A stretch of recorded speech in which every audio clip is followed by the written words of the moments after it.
Morning, guys.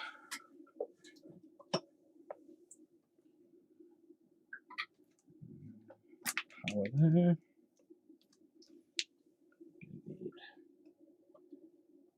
20 volts, 3 amps.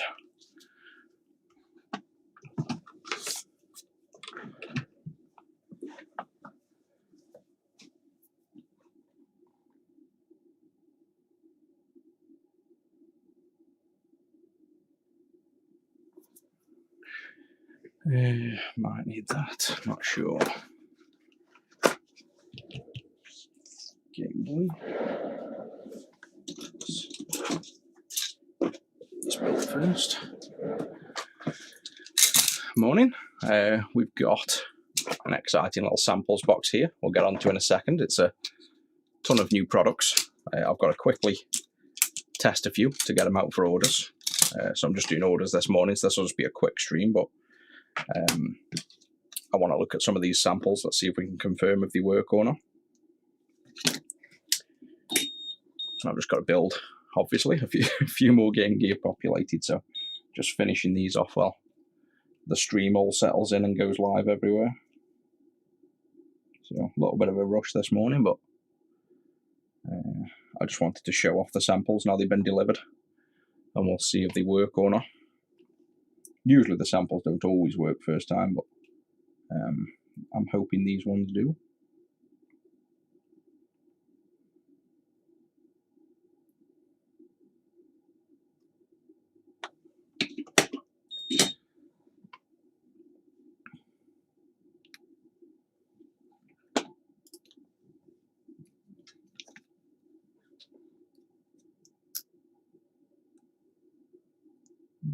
They should fit through.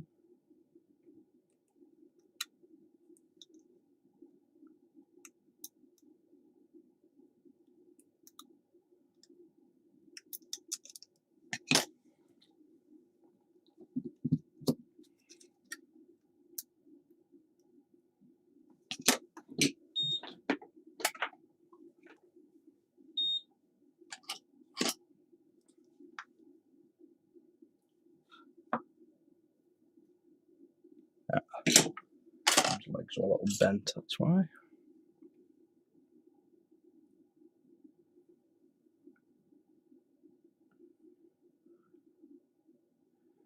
What's everybody up to this morning? Anyone as daft as me to work on a Sunday, or are we doing non-work stuff?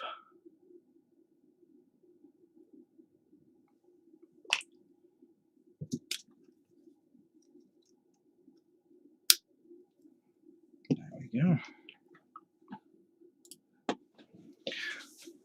Don't think I've turned on the overhead camera actually.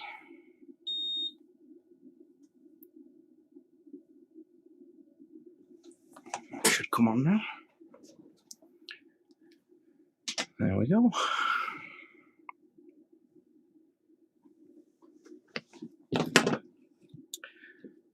So for those of you just joining, we're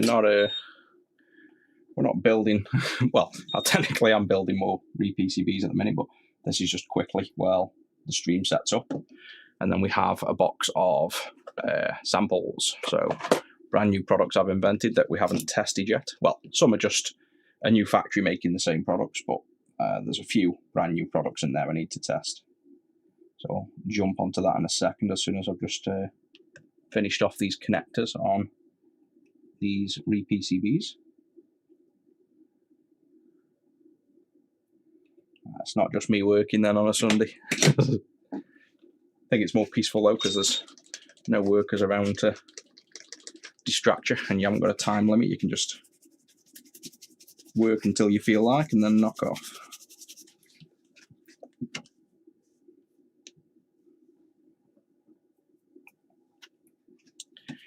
That's 2 of them, I believe. I think I've got to put connectors on that one actually.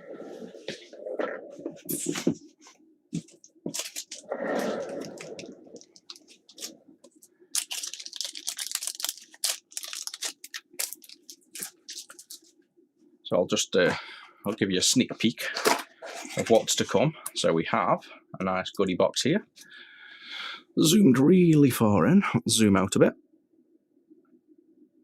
Let's take a look at what we've got. So we have, this is the Sega Saturn Clean Power. This is a new version, so the Dreamcast Clean Power's already had this version, so really these should work. This is a direct, exact same design as the Dreamcast basically, but we did already have samples made and they didn't work, and that was because the main controller chip turned out to be fake. So the factory had purchased stock. The main, I think DigiKey was out of stock. Where they sourced them from, they were fake, so they didn't work under load, because these are meant to work under really heavy load, and they didn't because they were fake. So we've got 3 different versions here to test from 3 different suppliers, and I'll stress test them to make sure they work, but hopefully they won't be too much of a problem. What else have we got? We've got the Atari Clean Comps. I'll probably have to jump back on a stream later to test these, because like I say, I'm in a bit of a rush. I'm in the middle of packing orders. The main thing I need to test is these work, because they're on an order. But these are not a redesign anyway. These are just a clean comp, so I'll probably just show this off and make a kind of an install video, I guess, at the same time. Oh yes, these are the fun ones. So these are GBA clean juice. So at the minute, we've got a Game Boy line around here somewhere. Got one here. Of course, it hasn't got one in. We offer the clean juice that goes in the back of here with a USB coming out, and it's basically a custom LiPo battery, which is no problem, but then for shipping and for production, we have to make batteries, and the shipping costs a lot. So the idea with this is I've made a clean juice AA. So this is a brand new product, we haven't tested it yet. We're hoping this fits. It's a really tight design, but I'm hoping it fits in here. So you put AAs in like rechargeables, and then you basically put these in here as the goal. Put the batteries in, bend down, get them in, and basically the idea is if it works and I've designed it right and the shape's right, this will just about fit in that compartment, and then we can have a rechargeable USB that just recharges AAs. This will be much cheaper then than the other clean juice, and you're not stuck with custom LiPos that we produce. This can be shipped worldwide then as well as a letter. So just so many benefits to doing the clean juice this way. So that one I'm really excited about. That was quite a technical challenge. I've had to have a custom USB made as well. So this is literally, again, been made for us. So see how long the USB is, and the fact there's only one mounting point and no pins on the side. So this is, again, a completely custom port. We've had to have thousands made. So hopefully that's going to work. We've got then the ports to test separately. Some new connectors, so you can ignore those. And these little things are, they are what they think they are. Yeah, these are the Pico, can't remember what I called them. I think I called them Pico Power or something. So the Retro Core Pico. So this is just a baby power supply. And all it does is, I've designed it for, again, the GBA clean light. Because the 5-volt rail on the GBA collapses under load. So when we've got the new clean light in, it's causing the GBA to reset. So I'm having to make this to fix that. But ultimately, you put ground in, any voltage from, I think I've spec'd it to 1.2 volts. I think you can put as low as 1.2 volts in and up to 5.5. So basically, 2 AAs will work perfect. And it'll output a stable 5 volt up to 3 amp. And there's the actual IC. Let's zoom right in on this so you can appreciate how small this is. Zoom right in, zoom even more, and there you go. So where's tweezers? That is a 3 amp boost buck regulator, so we can put in up to 3 amps out. We've got filtering on this as well, so it's not just a regulator. We should have audio filtering built in. So it's basically just ground, a low input, and you'll get a stable 5 volt out. And if you want to change the voltage, you can change these resistors to get a variable voltage. So it's a bit more of a universal board. So I made it as small as possible and then just called it the Retro Core Pico. So this is just, at the minute, will come with the clean light for the GBA. But ultimately, it's also, I could release it as a universal baby filtered power supply. So this will be good for like video noise and any retro circuit really that wants a stable 5 volts. This can be used for that. So we'll probably get to them separately. I want to finish building these two up, and then we'll test these. This is the main thing I need to quickly test, is the Sega Saturn clean powers. I'm glad you're liking the custom GBAs. You might want to get the clean light and the new clean juice when they come out as well, unless you've already got like the clean juice with the lipos. We've got crystalline connector, just needs this.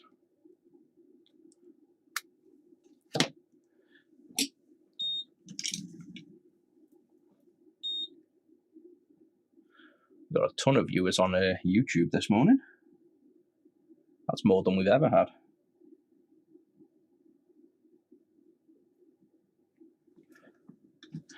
Maybe it's a Sunday morning stream. Temps on the 3 volt, 3 amp, that's what we'll find out. I'll probably jump on later today and we'll stress test that. Obviously, the chip is designed for 3 amp, which means it will be capable. But we'll obviously have to, if you want to push it to 3 amps, we're going to have to look at thermals. So probably heatsink, or might even need passive active cooling. The Game Boy is designed for, it only needs about half an amp, even when it's fully loaded. So we'll stress test it to the expected voltage, which is the half an amp, and then we'll also test it with its max load. I think it's technically... it's 1.5 amps unless the input voltage is above, I think, 2 volts. So we'll check the data sheet on that. But basically, if the input voltage drops too low, you can only output 1.5 amps. But if the input voltage is high enough, which is pretty much so long as, like, say, 2 AA batteries aren't completely flat, then we can get the full 3 amps. But yeah, thermals are 100% going to need to be taken into account. But all regulators and all designs work different, so until we test it, we won't know. Right, that's 2 of them. I've got 1 more to do with...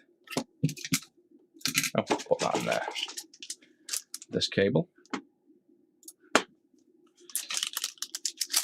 And then we'll get on to the exciting stuff. So this connector is needing cleaning.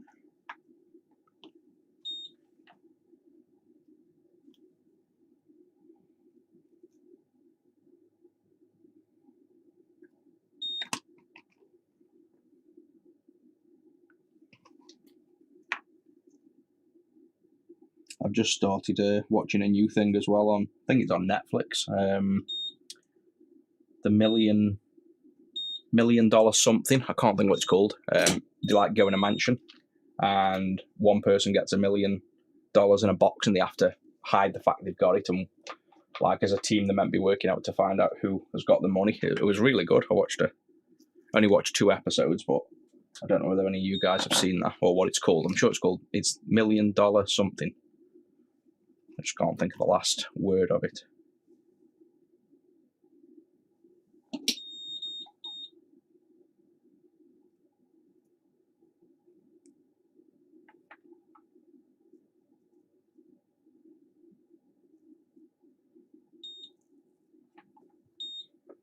This tip is definitely on its way out.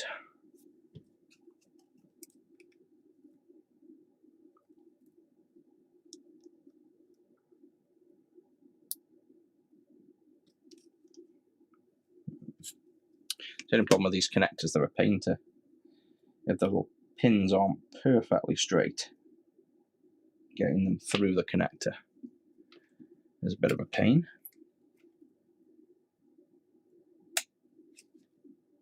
There we go.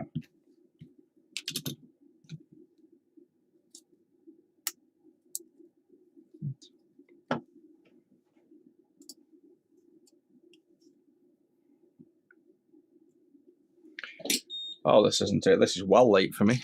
I've been out for a nice early coffee, about 7, 8ish, and then been packing some orders because we've had the new power core for the Game Gear Land and the Duo were on back order, so we've got tons of orders that are backlogged that we want to try and clear off before tomorrow. And then this is just, we're just quickly doing these Game Gears. This is the last one. And then I'm on to testing some prototypes. You might want to stick around to see that be tested in a minute. It's only going to be a quick stream, probably half an hour, just to test the Sega Saturn clean powers. Then I can go finish off orders and I might jump back on later to show off all the other prototype stuff. The bin is just full of Game Gears. Just all the leftover Game Gear parts.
Yeah, I'll still be doing videos. It's just given time. The live streams I don't have to think about them. I just jump on live and go for it. So I still plan to do some. I'll probably just mix and match all the video styles because people like all of them. Some people like the classic TikTok vertical style. Others like the pre-recorded YouTube long format. But to be honest, the lives, I'm getting more views than most other platform, and I don't have to, like I say, don't have to think about anything or plan anything. I just jump on and do what I'd be doing if the camera wasn't running. So these are easy to just quickly jump on, and people can see what we're doing. But then the pre-recorded videos, they take a lot of time to, I know some of them are only a few minute videos, and the other ones, but they take time to think about, get the camera angles, edit them after, write the images, do the screenshots, upload. There's, a lot more work in that than the live streams. These are so easy, and like I say, I think, to be honest, people seem to be enjoying these a lot. Just being able to join in and see what we're doing, and it gives me somebody to talk to instead of sitting in silence while I work. So it kind of works both ways.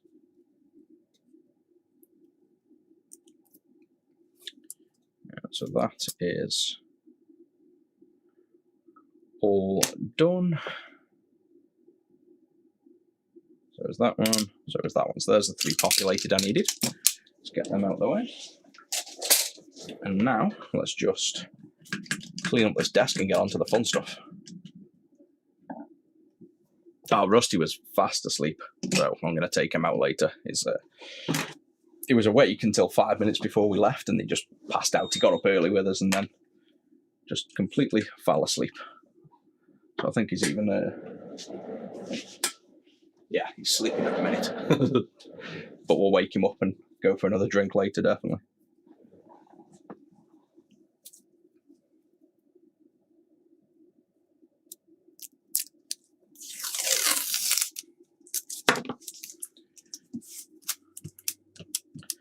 Too lazy to get the Hoover out. There we go, cleaning off. Right, on to the fun stuff. So we've got the Atari clean comps. So let's just go over here maybe. These are existing products. They basically give the Atari 2600 the cleanest video output on composite of any mod. And it's now been quite stable. We've sold about, I think this is the 3rd production, so either if I've done 500 at a time, this will be like this will be the 1000th board to sell. And then we have, these are brand new. I'm excited about these, but I don't want to rush. Actually, no, let's do these first. Yeah, let's do these first. I'm just thinking of time. So the goal with this is we have the GBAs here. Let me see if I've got one with a clean juice in already. Yeah, I do. So we've got this prototype, which is for a stream. It's got Dusty sitting there, just surface dust. This is for a streamer, so this is a custom one. this is the clean light. So this is actually the reason for, going off topic again, this is the reason for this Pico power supply, because I've managed to get this one works. I've installed the clean power inside, but if you put the LEDs up full brightness, use a flash card, and set the clean screen to full brightness, this thing can power cycle. You can also hear a slight hum, so just a slight bit of noise, if you put max brightness on and have the flash card.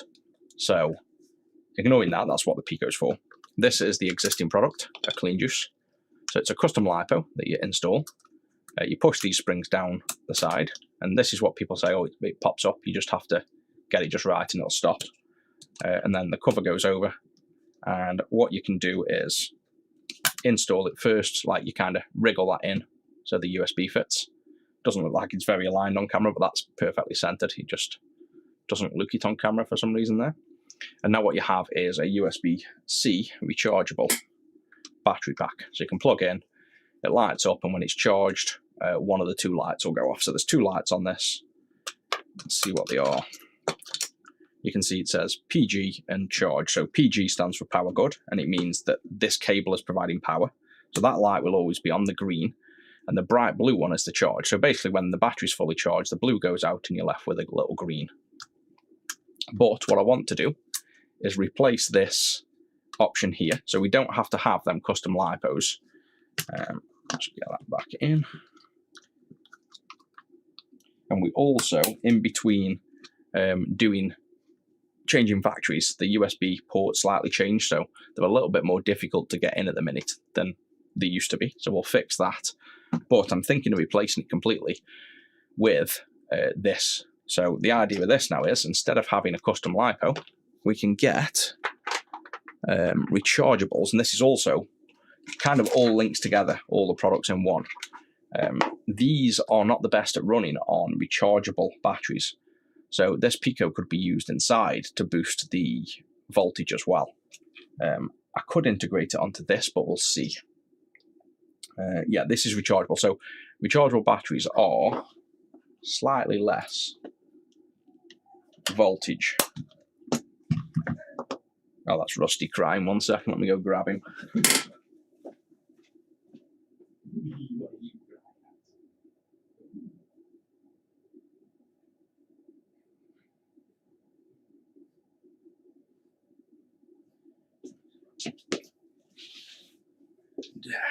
Oh, cry, baby. Thank you. I'm trying to do a live stream. Right, you sit down here. And don't cry and scratch. Of course, that's all you're going to do now, isn't it? You're standing on all the games. What was I doing? Yeah, so these batteries are slightly less voltage than normal AAs. So if we get them up, and you measure, and basically 1.3 is almost fully charged. So a normal AA, if we get like whether these Kodaks are going to be fully charged is another matter. See, 1.5, 1.6. So two of them gives you 3 volts, and when they're fully discharged, you still get about 2.6. Whereas these fully charged are like 1.3. So you're going to get 2.6. You're going to get almost a flat voltage when they're fully charged on rechargeable. So there's a slight issue there that we might have to deal with, but I can tackle that as we go. The first step is to get this installed. So if we look over the top, the idea with this will be, we place, I haven't done this yet, but in my head when I've worked it out, we'll place this in place here, and we'll put one battery in and just rest him like that. And the other one goes the other way, like that. So now it's kind of floating in there. And if this works well, we kind of want to push these onto the batteries, like probably pre-fold them over, maybe bend them over, and maybe lift up a bit on the batteries, hold that one in. And I'm sure with either a bit of practice or thought, we'll be able to get this something like achievable. It's a little bit tricky at the minute, I think, but obviously first time doing it, so I think if we can find a way where this works, we might be able to just put the batteries in as well, to be honest, and just push down. That's the other thing. Could we just put the battery in? Oh yeah, you can just actually put the battery in and kind of slide. Oh yeah, that's actually way easier. So you can almost just put the batteries in and slide these tabs through. But I'll play with trying to install that first. And now you'll see, this is why I've had to have a custom USB port made. It's also part of the design. See how that, zoom in a little bit. See how close that USB port is? That is literally by design. So it touches, just rests on the AA battery. And the reason for that will be, when this cover goes on, bring that into focus, this should poke clean through the USB hole. Yes, look at that. So it comes clean through and can move. Now we can lock it in position. Oh, actually, before I do that, these might have moved. These little plastic bars, metal tabs rather. We have on here these little dots. Hey, welcome from Russia. Thanks for joining in.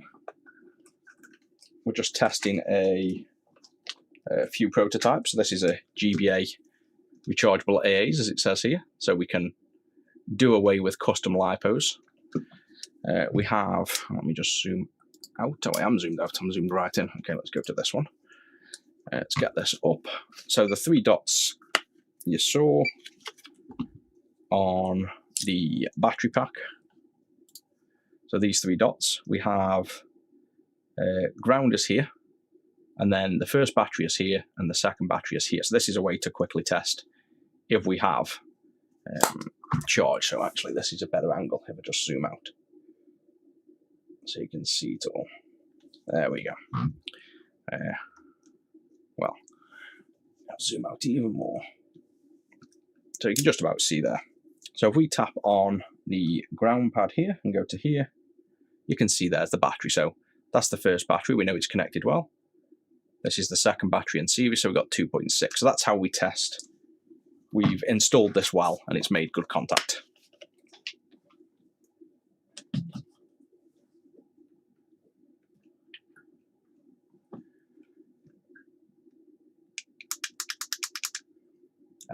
Where can you get hands on one? This at the minute, this is the first prototype, so very first one. So I have 3 here, which I'll probably use myself and stress test and things before it goes into production. So that's now installed well, we know that. This can now hopefully slide through the port like it does. Oh yes, look at that. And now the point of this was, I'll zoom back in again. This is why I want that ob spot camera, so I don't have to keep lifting up and down and setting focus. The point of having this port made, this custom port, so here, and this genuinely is something I've had made. It's not like, you know, you won't find this USB port on the shelf. We've had it made for us. These are the custom ports. So we have just 1 tab, not 2, and we've had them made so this hole and these tabs allow it to pass cleanly through the port, otherwise it's too tight. And then the fact that this isn't even glued in, the reason it doesn't move is because if you insert the USB, it's pushing against the AA battery. So when you pull out, you'll see the port will probably pull forward a bit. Look, you've got a little bit of movement, but it's all designed that this is perfectly fine. And as you pull out, you can either just push that back in or it's just what it is. But when you push in, it's firmly against the battery. So you get a nice, solid connection. It doesn't feel like it's moving around like it is, that little bit of play. But that play is needed in order to actually physically be able to install this. So the design is all based on very specific positioning and install. And looking at that, I haven't even checked as well. We plug in. Yeah, so there's the charge light. So see the red one on the inner side and the green one, similar to the other one. The red one's while it's charging, and it's charging at 0.5 amp, which is good. We might have to lower the speed of charge because this is a very thin board. The green light's also a bit bright, but that's working. So that's ideal. Who's the bot telling off now? Well, you also sell mod kits for the Famicom AV. We do and we don't. We have the Lava RGB. But the problem with the NES RGB is the physical port, the SNES port, and the fact it only works on normally NTSC, not PAL. Tim Worthington's mod is never in stock, and we haven't made one ourselves, so it just isn't listed at the minute. So let's just thermal this, turn that off, and see what the thermals are like. Yeah, Rusty's buggered off. I thought he'd be in his bed. So this is charging at the 0.5 amp. We could also take the lid off and make sure it is charging, which we'll probably do. But let's just see what the thermals are getting up to. Hopefully nothing crazy. Bear in mind as well, point temperature thermals are not that much of a concern. But this chip is in between the two batteries perfectly as well, so it won't make surface contact. But we don't want it running hot. We'll just slow the charge speed down until we get probably 40 to 50 degrees at most.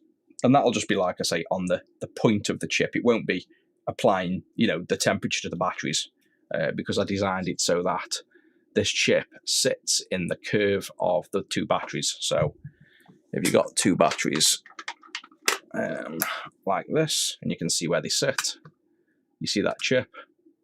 It sits right in between the curve of the two. So when this is flat on, you'll see, the chip doesn't touch. So see the chip there? It's not making contact. So it's not going to actually touch batteries, which is obviously the safety concern. But let's see what it's up to at. That's actually not bad at all, 45. So there's nothing wrong with that temperature at all.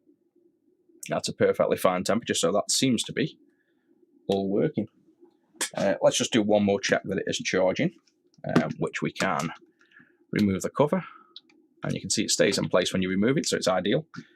If we get the multimeter again and zoom out a little bit. There we go. And then we will check the voltage. Like that, so you can see it's 2.6790 and slowly dropping because it's just come off charge. But if we plug the charger in, and then we measure, we should see this voltage slowly climb. So there you can see climbing quite quickly. So 2735, 2736, 2737. So you can monitor the actual chargers working.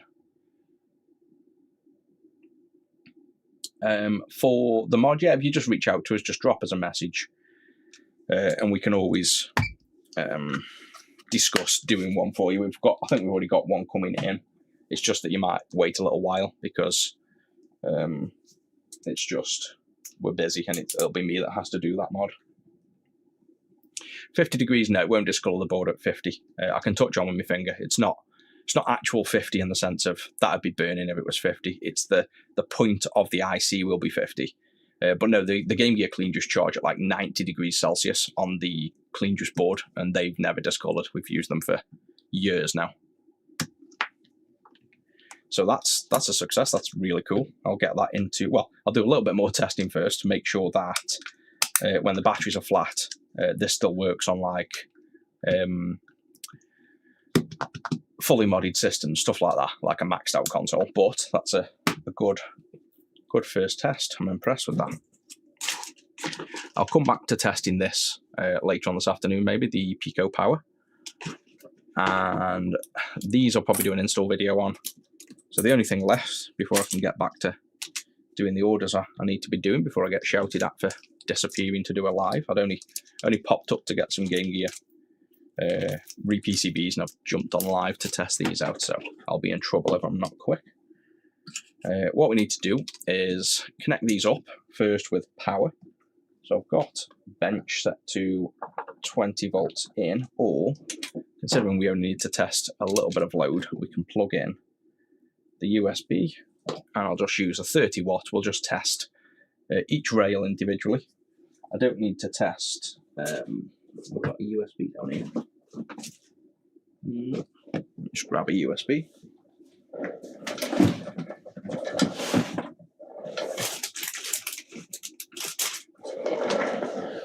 I don't need to test all of it fully under load, like 10 amps on each channel, because I've already done that on a previous design. And this is basically the Dreamcast design, so I know that's fine. I just need to test each channel one at a time to make sure the voltage doesn't drop, because that's what the previous build was doing due to the fake chips. So we can make our lives a little bit simpler. We have the power on test is there, so that turns the power on and off. These lights are always on at the minute, this USB one, just because that's more of a debug light and you kind of need to know the power's coming in. And then this one turns on whether the rest are on. So when you turn that on, the 5-volt logic is there present, which it needs to be because it controls these, and the power on turns the rest on. So that seems to be visually working, but it did before. We need to really get the scope out on this and make sure the voltages are stable. So let's just get the multimeter on first and make sure the basics are working. So we have ground here. Wants to rock around. This should be, that's 9 volts, so I presume the 9 volt switch is on, which is there. Yeah, it's on 9. Flicking that should go to 12. And sometimes when you flick this, you can't just dynamically change the voltage. You have to turn on and off. Oh, I'm missing ground. There you go. So we've got 12 volts on that. Let's get it into focus a bit there. So we've got 12 volts on. Flick it to 9. Yeah, it has dropped. This one will be 5 or 3, so it's 5. Flick this switch over. Actually, that should have been 3. I think I've been measuring the actual 5. Oh yes, that's the permanent 5 volt. That's the permanent, and then, oh sorry, that one's the permanent 5. This one is the one that should change. So we flick that back, and that should drop to 3.3. There we go, 3.25. So just need to improve the tolerance of the resistors on mass production.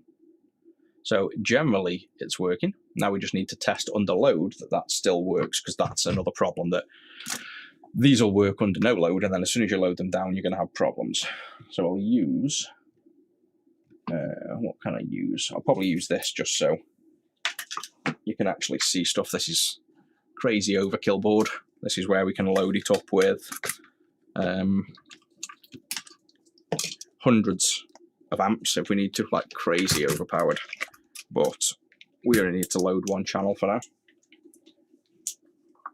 It has a nice screen on so you can see.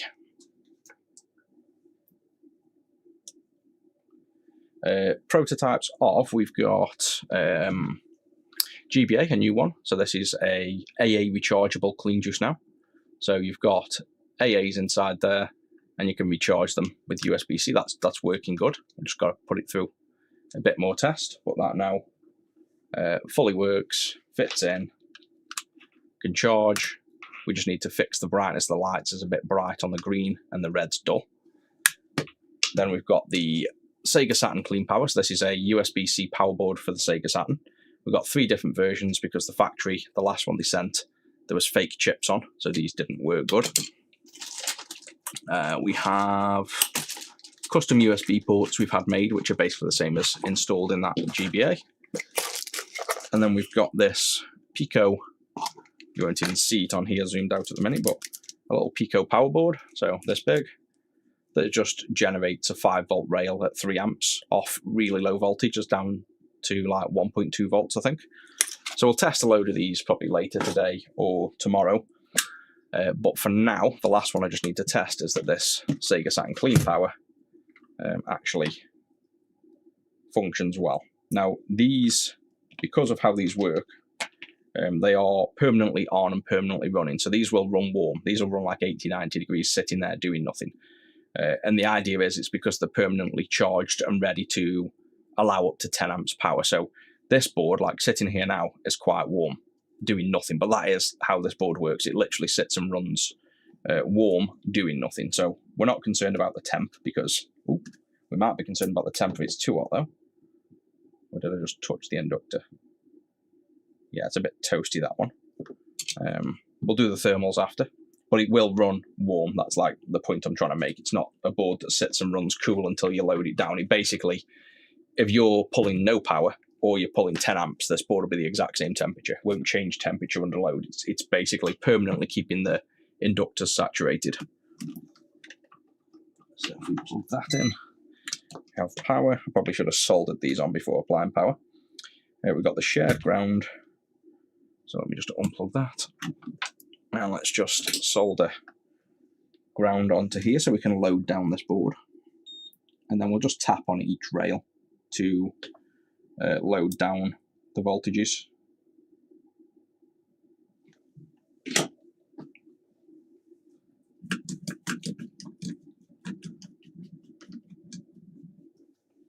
Right, so plug that back in.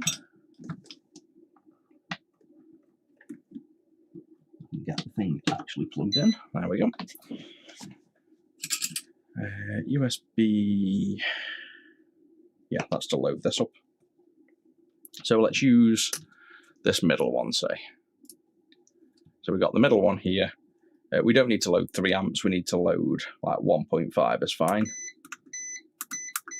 And it'll handle 7, 8 amps, but that's not what we're here to test for now. I don't have the power supply powerful enough setup. This is just a 30 watt. So we'll run this at just the 1.5 amps because I can do full load tests later. This is just to make sure it works good enough for the actual Sega Saturn. Yeah, our factories are in China, Shenzhen, but it's factories we've worked with for 16, 17 years now. And ones we trust. It's just the supply chain of the samples. They said, obviously, to make samples quickly, they try and source chips wherever they can. Mass production, they buy off DigiKey or, the actual factories direct. So the samples that we got the last time, they literally said, when I said there's a problem with the board, they told me, yeah, these chips are sourced from a supplier that told them they were refurbished, genuine, and they obviously weren't. So it's no problem using China, so long as you know how to work with them and to make sure that when you need quality items, you get quality items. You just have to know how to work with them. So the 12 volt rail, or set to 9 at the minute, there's 8.8. If we now put a load on, you can see there now it's loading it down and it's still staying at the 8.8. So that's working and loading down, which is what you want to see. So that's good. You can leave that on and you can tap the other rail. So let's tap this one, which will be the 5 volt, load it down. 4.8, 4.9, so it's dropped 0.1 volt, but that'll be volts dropped through this cable, not necessarily at source. So that one's working. So it's looking good so far. The 3.3, you can see this is measuring 3.2. That'll just be, again, we'll need a slightly better value resistor on mass production. And that's lost like 0.1 volts drop through the cable. So if we measured with a multimeter here, you've probably got no volts drop at all, but going through this cable to here, you see volts drop. So that's all working. So we're happy with the design. My only concern now is, this is why we have 3 made as well. We've got 3 different inductors on, you'll see. So we've got this inductor, this inductor, this inductor. They'll generate different heat. So this won't matter too much. We'll still load it down, but it shouldn't matter too much for the heat. But let's see what this is running at, because I've got a feeling this one's running too hot. Like, it, based on where I touched there, that was quite hot. And I know they do run, yeah, so you see you've got 1 channel there. So if we go to the side view, you can see just that rail, and it's running stonking hot, like 100C. So something's wrong. Either this hand-assembled one's got something wrong there, which it probably is at that. Even though it's fully working, the other 2 are sitting there at 80, which is about right. But that one's definitely a problem. So let's move on to testing the other.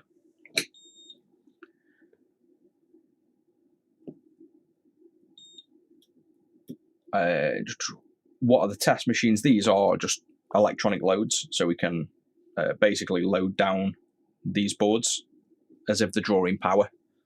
So what we're testing is that these boards work under load and that they don't collapse voltage, which is an issue we had on the last samples. So they're called electronic loads, basically. I've just glued 3 together and cut the backs and made a custom USB cable just so it's easy to power 3 units in one go. So we could load down all 3 rails with heavy current if we wanted. And the board works. So I don't need to test really the function of the board on each one because it's literally identical. It's got a different inductor on each. But we do care about now the difference in the temperature of each version. So where's my finger? There's my finger. So see, this one's getting hot as well. So the 12. Now I know the 12 volt rail does get hotter because it's obviously 12 volts. It's just the way this works. Oh, you can't see the screen. The way this works is it does get warmer, but those are much cooler 50s. This one, let's see where it stops at. Let's just zoom in a little bit on that as well. So you can see this one just keeps climbing. And I think on the Dreamcast, like I say, this sits at 80 anyway. And it looks like it's almost, let's move it back a bit so the camera can actually focus. Of course, now it's too high. 89, so not far off. That'll probably creep up another 5 degrees over time, but that's still a bit too warm, so I think we need to work on that. So now let's try, I don't know why I put the ground wire on, we didn't need that. Let's try the 3rd one. And if it's still warm, we can tweak, you can tweak the frequency of the way the chips work. There's resistors on that you can set up the frequency for. So we might have to tweak the 12 volt slightly to improve it, or we might just have to find the right inductor. So those 2 rails aren't a problem. Clearly the 3 and the 5 volt aren't a problem. It's mainly this 12 volt.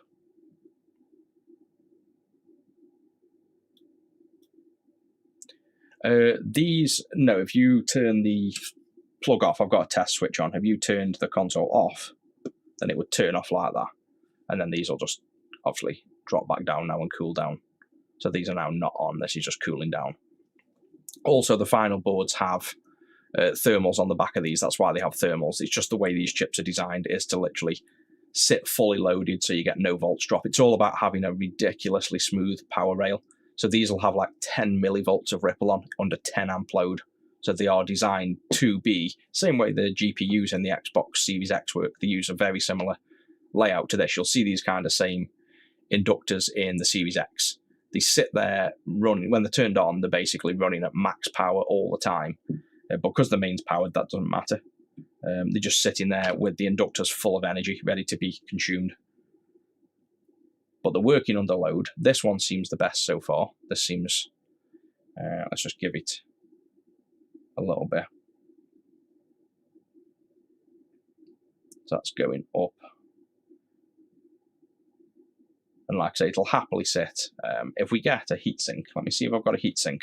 You'll see the difference in the heatsink. It's just going to be, that's the point as well. Is it the chip or the inductor? It's the inductor. So the inductor's sitting with current, and you can see it's going to top out at the operating limit. So this is why they come with, if I can find any that actually do. So here's Dreamcast. So here's a Dreamcast clean power. They come with these big heat sinks on the back for that reason. So if we can, and you can see it's exactly the same design. So you can see we've got, this is a proven tested design. I've done a video on it under load, and with this on, they stay cooler. So let's see if I can pry this off. I'll probably destroy this board getting this this heatsink off, but let's see if I can. What can I do without cutting my finger off? Let's try and cut through the adhesive.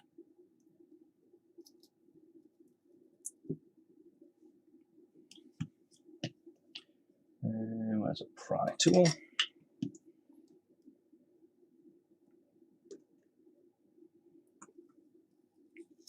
There we go. Oh, stuck back down. Haha, there we go. So now, if we look at this temp, Where are we at? See, that's maxing out at the 120, so that'll just now throttle. That's its limit, so it's designed to run up to 120. But that's obviously too hot for what we want to do. This will be a custom heatsink made a different shape for the Saturn. But as soon as you put that heatsink on, let's see, that's now dropping slowly, so it's 116, 115, so we'll probably toggle the power off, let it cool down, turn it back on, and then see what it'd normally be like.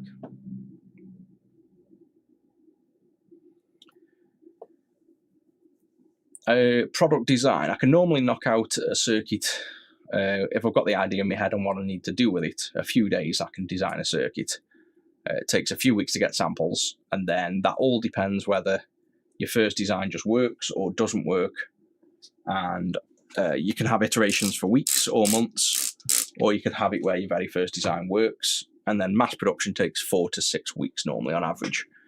So even if I have a design, say I know a design I want to do today, I design it today, gate in production, you're still talking 6 weeks realistically at the bare minimum. Factory makes samples in a week, sends it to us, takes another week, that's 2 weeks. I confirm on the day it works, they start mass production, that's another 4 weeks, and then shipping another week. So probably 2 months is a realistic kind of start to finish design, unless it's a very simple design. So now that's had a chance to cool down. Let's see what the heatsink does. And we've also got, I think these sample boards are 1 ounce copper weight, and the final productions are 3 ounce, so 3 times the thickness of copper plating, which all helps with heat dissipation. You can see that slowed it down quite a bit. This would already be at like 70, 80. So I think the design's working. There's no issue with the design. It's just I'd like to see this 12-volt rail a little bit lower if we can. And that could be, we could limit the current as well. This is probably set up to, like I say, handle way more current than it needs, because this is the rail for like the DVD drive, the CD drive rather. Yeah, that's slowed down quite a bit. So 60, 70 is a lot more acceptable now. And it's almost at its limit. It's very slow in increasing now. So you normally find when it starts balancing like this, you're going to go up about 5 degrees more. Once it's kind of struggling to get a degree up, it's finding its thermal balance. So that's all working. And then, like I say, these ones you can touch just about, the inductors. This one, 70 is going to start burning you, so I want to try and get that temp down a bit. And all I'll do for that, I think I've already done it before and played with it, but you can change the frequency that this runs at, and you want to find an ideal frequency that keeps the inductor loaded at the right resonance, in a sense, to get the least amount of heat. So I might do that later. We might play with the resistor, but that's working. Like functional wise, the thing I wanted to test, there's no issues with this board. The heatsink is not taking that much heat away because it's the inductor. So this would probably benefit with, I'll tell you what, let's put a little heatsink on top of that inductor instead. It's not really passing through the board much.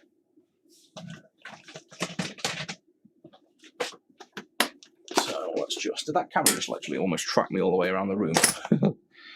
Right, so we've got a baby heatsink there. Or we could, what about if we,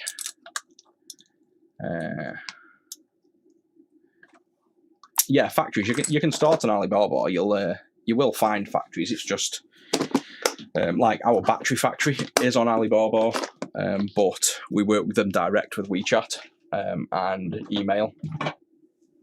So it's just finding factories you can trust, basically. And some you'll find are way cheaper than others. Some will only give ship products. Others will work with the highest end products. So the factories we use are like they work with major retailers, Microsoft, things like that. So we know that they are, let's take that heatsink off the bottom, they are good factories. So this might be a solution as well, because it's just inductors needing to dissipate heat. So that's on all 3. Let's see what that does to the heat. It's not actually the circuit board, it's just the inductor sitting primed that's taking the time. And this is, again, if you look at like the Xboxes, this is why the Xboxes have the metal heat sinks and little thermal pads on inductors, because it's not an issue with the design. It's that the design is trying to handle a lot of current, so you have to get rid of the heat, basically. And look at that. So we have 37. What do we have inside? Direct touch on the inductor. Where are we? There. So there's the inductor at 63, even inside. So the hottest point of the inductor is 63, but the heatsink is still in the 40s. So the heatsink's nice and cool. So let's just give that a minute, let it get up to temp, and see how it fares. I think that's a nice option, actually, just getting a custom heatsink made that sits on the inductors more so than the thermals on here will be if the IC gets warm. So we could always double up. We can have a heatsink on the bottom and a heatsink on the top. There's no issue with that. Running it, the cooler it runs, the better, basically. We don't need this USB load now. We've tested that.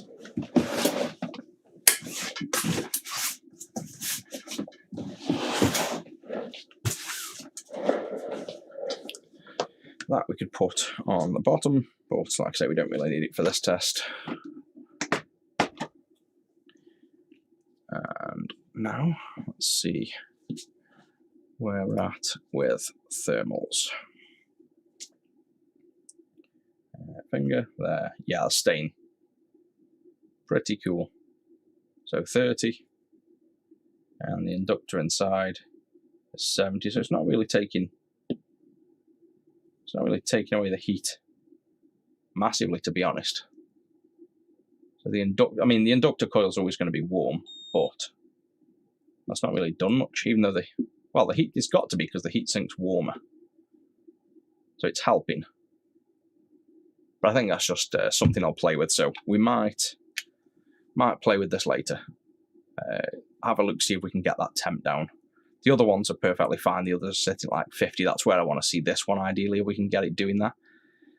But I think the fact that, because the voltage is higher and it's spec'd to handle current, the higher the voltage, then you need to store, current times voltage is wattage. So this has got way more wattage passing through it. So it might just be that 12-volt rail has to sit fairly high. But I don't think see that heatsink's working because it's taking away the heat that's getting like warm now. But yeah, I don't like quite how warm it's getting. I think I could do with improving that. Yeah, the bottom of the board, so maybe top and bottom. But the main thing that helps this, and it's the problem we can't really test with on this board, is the production. Where's the? Don't know where the board's gone. The Dreamcast board there. So this production board, it's the exact same design. This is 3-ounce copper, so this runs a lot cooler because the copper on here is so much thicker, so it naturally pulls away heat from the inductor better than a heatsink will. So we might have to just get samples made in 3-ounce, so we know this is fine. Yeah, that's not getting any hotter now. I think it's just, I reckon that's at 55 degrees based on how it feels on my hand. Let's just have a look. There's no way that's 30. It's going to be reflective with it being aluminium. Yeah, there's no way that's, I can tell by feel that isn't 30, but metal reflects heat, so it's hard to see heat on a heatsink because it just reflects light, and obviously infrared reflects as well. But the inductor there, 79 is perfectly fine on an inductor. That's settled in for a while. That's acceptable, but yeah, they're all sitting. Oh, that's like going up to 89. Yeah, I'm not happy with that, really. I think I need a little bit of work on trying to get that down, so I won't send this one out. We will work on this in a little while. So that'll be the goal for later. I just need to crack on with orders now. But we'll try and get the temps down on this 12-volt rail. These are, like I say, acceptable. They are. You can touch them. They're not that warm. But that is too hot for my liking on this board. Although, like I say, because this design is the exact same design, like literally the exact same design, we shouldn't have any issues if we use 3-ounce copper, because that's all we've done here. We've just put 3-ounce copper on, and this keeps it down to like 70 degrees permanent. And these are down to like 30, 40, but we'll still play with it later. And then we'll look at, we might as well look at maybe that Pico. We'll do a test on that Pico as well, do a thermal load on that. So I'll just get back to some orders now, and then I'll probably jump on in a little while. So thanks for joining in for a nice quick stream anyway. I guess it was still an hour, but everything seems to be working. We've got the new product here we can probably release. And this works, it's just we need to try and get that temp down. That's too hot. So I'll catch you guys maybe later today.